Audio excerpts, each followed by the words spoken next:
Principle of inheritance and variation. Mendel ने 14 breeding P plant की varieties को select किया था। ठीक है, ये एक बार पढ़ बस लेना कि कौन कौन से कंट्रास्टिंग ट्रेड्स हैं स्टेम में, फ्लावर पोजीशन में, पॉट शेप में। ठीक है, उसके बाद जो जीन्स होते हैं वो यूनिट ऑफ इनहेरिटेंस होता है। जीन्स जो एक कंट्रास्टिंग ट्रेड के लिए कोड करते हैं उन्हें हम एलील कहते हैं। ठीक है, ये होमोजाइगस और हेटेरोजाइगस होते हैं। होमोजाइगस में सेम होते हैं, हेटेरोजाइगस में डिफरेंट होते हैं, है ना। जो एक दूसरे को डोमिनेट कर देता है उसे हम डोमिनेंट कहते हैं, दूसरे वाले को हम रिसेसिव कहते हैं, है ना। जो प्रोडक्शन होता है गैमेट्स के प्रोडक्शन का पेरेंट्स के, तो जो F1 और F2 प्लांट्स होते हैं उन्हें हम पुनेट स्क्वायर के थ्रू समझते हैं, है ना। ये ब्रिटिश साइंटिस्ट सी पुनेट ने इसको बनाया था। ठीक है, ये टेस्ट क्रॉस बैक क्रॉस की क्वेश्चन आंसर हमें याद कर लेना इसको। ठीक है, हाँ, और कौन सा कितना रेशो आ रहा है सबका, है ना। जो तुमने क्रॉस किए हो उन सब के रेशोज बहुत अच्छे से याद कर लेना। उसके बाद लॉ ऑफ डोमिनेंस, जो कैरेक्टर्स कंट्रोल होते हैं डिस्क्रीट यूनिट्स उनको हम फैक्टर्स कहते हैं। फैक्टर्स कैसे होते हैं, पेयर्स में होते हैं। उसके बाद इनकम्प्लीट डोमिनेंस किसमें एक्सपेरिमेंट किया गया था, तो वो डॉग फ्लावर स्नैपड्रैगन पे किया गया था। ठीक है, इनकम्प्लीट डोमिनेंस को समझने के लिए, है ना। जो मॉडिफाइड एलील रिस्पॉन्सिबल होते हैं क्या बनाने के लिए, एक नॉर्मल लेस एफिशिएंट एंजाइम, एक नॉन फंक्शनल एंजाइम और कोई एंजाइम भी नहीं। ठीक है, इनका रेशो जो सर ने याद करवाए होंगे, फिनोटाइपिक जेनोटाइपिक रेशो सबके। कोडोमिनेंस का example A B O blood group. ठीक है, जो कौन जीन कंट्रोल करता है, आई जीन कंट्रोल करता है। जीन आई में 3 एलील होते हैं, आई ए आई बी और आई ए और आई बी क्या करते हैं, अलग फॉर्म ऑफ शुगर को बनाते हैं, जबकि आई जो होता है वो कोई शुगर नहीं बनाता है। तो ह्यूमंस कैसे होते हैं, डिप्लॉयड ऑर्गेनिज्म होते हैं। ठीक है, उसके बाद डोमिनेंस एक जीन का ऑटोनॉमस फीचर है और the product that has information for that, और जिसके लिए इंफॉर्मेशन होती है।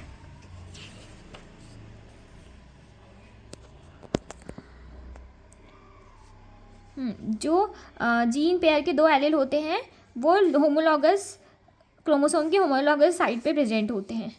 ठीक है, हाँ, ये वाला कि क्रोमोसोम और जीन्स में डिफरेंस क्या होता है, ये इसमें पढ़ लेना बुक से। मॉर्गन ने किस पे वर्क किया था, तो फ्रूट फ्लाई, ड्रोसोफिला, मेलानोगास्टर पे किया था। लिंकेज, जहाँ पे 2 लिंक का एसोसिएशन, 2 जीन का लिंक एसोसिएशन होता है उसको हम लिंकेज कहते हैं, और जो टर्म हम उसके लिए यूज़ करते हैं एसोसिएशन ऑफ जीन के बाद उसको हम रिकॉम्बिनेशन कहते हैं। जो ट्रेड्स जो 2 या 2 से ज़्यादा जीन को कंट्रोल करते हैं उन्हें हम पॉलीजेनिक ट्रेड्स कहते हैं। लियोट्रॉपी, जब एक जीन जो है उसमें मल्टीपल फिनोटाइपिक एक्सप्रेशन होते हैं तो उसको हम लियोट्रॉपिक जीन कहते हैं। इसका एग्जाम्पल याद रखना। ठीक है, कि इसका फेनिलकीटोन्यूरिया है इसका एग्जाम्पल, है ना। ये क्यों होता है, क्योंकि इसमें म्यूटेशन हो जाता है।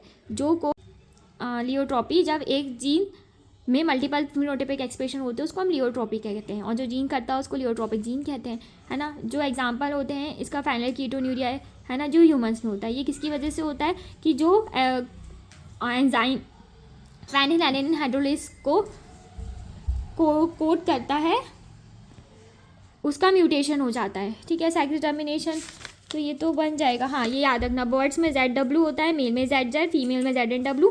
इंसेक्ट्स में एक्सो, मेल में एक्सो, फीमेल में XX, X and Y sex chromosome होते हैं। ह्यूमंस में जिसमें 22 पेयर ऑटोसोम्स होते हैं और 23rd पेयर को हम सेक्स क्रोमोसोम कहते हैं। ये इसका एग्जाम्पल रखना, बर्ड्स में क्या होता है, इंसेक्ट्स में क्या होता है। ठीक है, अगर मेल में अलग अलग आ रहे हैं जैसे कि ये वाला एक्सो, इसको हम हेटेरोगैमेटी कहते हैं, है ना। अगर फीमेल में आ रहे हैं तो फीमेल हेटेरोगैमेटी, ये लिखा है। इसके बाद सेक्स डिटर्मिनेशन इन ह्यूमन का तो वही है, XX फीमेल, XY मेल। इसके बाद देखो, हनी बी हैप्लोडिप्लॉइडी शो करता है। ठीक है, मेल्स हैप्लॉइड होते हैं बीस में, हनी बीस में, और फीमेल डिप्लॉइड होते हैं। मेल्स हैप्लॉइड मतलब 16 होते हैं और फीमेल डिप्लॉइड मतलब 32 क्रोमोसोम्स होते हैं। इस फिनोमिना को हम हैप्लोडिप्लॉइड कहते हैं। ठीक है, मेल्स जो होते हैं वो अनफर्टिलाइज एग से डेवलप होते हैं, फीमेल अनफर्टिलाइज एग से डेवलप होती है, और इस प्रोसेस को हम पार्थेनोजेनेसिस कहते हैं। मतलब ये जो इतना सारा दिया था ना, तो इसको इसमें कन्वर्ट कर दिया। यहाँ पे याद रखना, फीमेल में मियोसिस होता है और मेल में माइटोसिस होता है। ठीक है, उसके बाद म्यूटेशन एक अनादर फिनोमिना है जिसकी वजह से DNA में वेरिएशन आता है। म्यूटेशन जो है वो DNA के सिंगल बेस पेयर के सीक्वेंस के चेंज होने के कारण आता है, जिसको हम म्यूटेशन कहते हैं। इसका एग्जांपल सिकल सेल एनीमिया, है ना।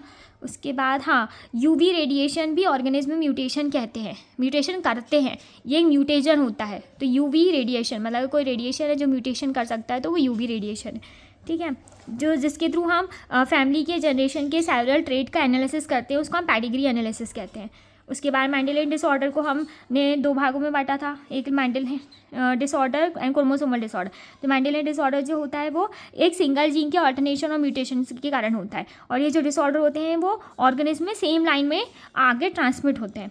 उसके बाद colour blindness, sex linked recessive disorder है, रेड और ग्रीन कलर में डिस्क्रिमिनेट करने में दिक्कत होती है। इसमें 8% मेल जो होते हैं 8% मेल्स में होती है, 0.4% फीमेल में होती है मतलब।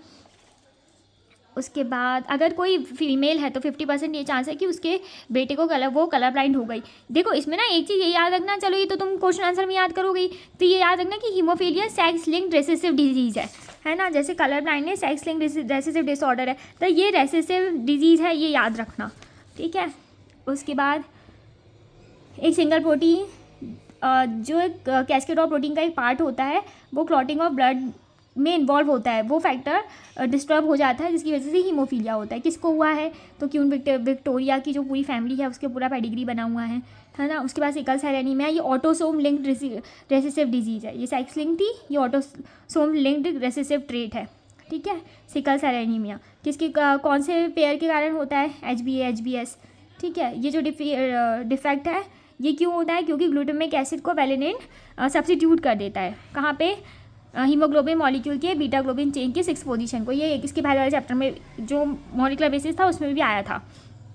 GAG to GAG किस में चेंज आता है, GUG, कौन सा कोडॉन है, 6th पोजीशन या 6th कोडॉन है। फेनिलकीटोन्यूरिया ये भी आ चुका है, अब भी इसके पहले आया था। जो अफेक्टेड इंडिविजुअल होता है ये इनबॉर्न एरर है ना, पर इनहेरिटेड होता है ऑटोसोमल रेसेसिव ट्रेट में, मतलब ये ऑटोसोमल है, ये भी ऑटोसोमल है, ये सेक्स है, और कलर ब्लाइंडनेस भी सेक्स लिंक डिजीज़ है, ठीक है। ये क्या इसमें क्या होता है, अमीनो एसिड फेनिलएनिलीन जो ट्रायोसीन में बदलता है वो किस में बदल जाता है, फेनीपायरुविक एसिड या उसके डेरिवेटिव बदल जाता है। तो क्वेश्चन आंसर में करोगे ही। थैलेसेमिया में जो प्रोडक्शन होता है अल्फा ग्लोबिन चेन का वो अफेक्ट हो जाता है, और बीटा थैलेसेमिया में बीटा ग्लोबिन चेन का अफेक्ट हो जाता है ना। 2 लिंक जीन है इसमें, HbA1 HbA2। ये क्वेश्चन आंसर में कर ही लेना, वैसे तो पूरा ही याद करना पड़ेगा उसमें, हीमोफीलिया कलर ब्लाइंडनेस, बस ये याद रखना कौन सी सेक्स लिंक्ड है, कौन सी ऑटोसोम लिंक्ड रेसेसिव ट्रेट या लिंक्ड डिजीज़ है। Chromosomal disorder due to excess of abnormal arrangement of one of more chromosome, तो क्रोमोसोम डिसऑर्डर होता है, ठीक है। मतलब क्रोमोसोम के एबनॉर्मल अरेंजमेंट और एक्सेस में हो जाने के कारण जो फेलियर होता है segregation of chromatid cell division के टाइम पे, जो क्रोमेटिड के सेग्रेशन का जो फेलियर होता है, इससे क्रोमोसोम का या तो लॉस होगा या तो गेन होगा, सो एन्यूप्लॉइडी कहते हैं। इसका एग्जांपल डाउन सिंड्रोम है। और अगर वही क्रोमोसोम जो है वो इंक्रीज़ हो जाए, मतलब उसका पूरा whole set of chromosome increase हो जाए, तो उसे हम पॉलीप्लॉइडी कहते हैं, ठीक है।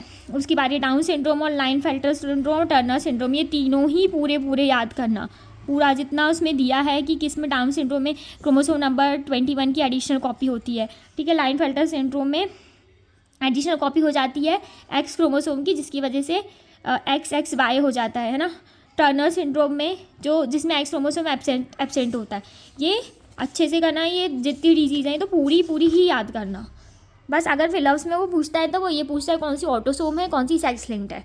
तो ये वाली कलर ब्लाइंडनेस और ये हीमोफीलिया सेक्स है, बाकी ये सिकल सेल एनीमिया फेनिलकीटोन्यूरिया ये सारी ऑटोसोम लिंक्ड डिजीज़ है या रेसेसिव ट्रेट है।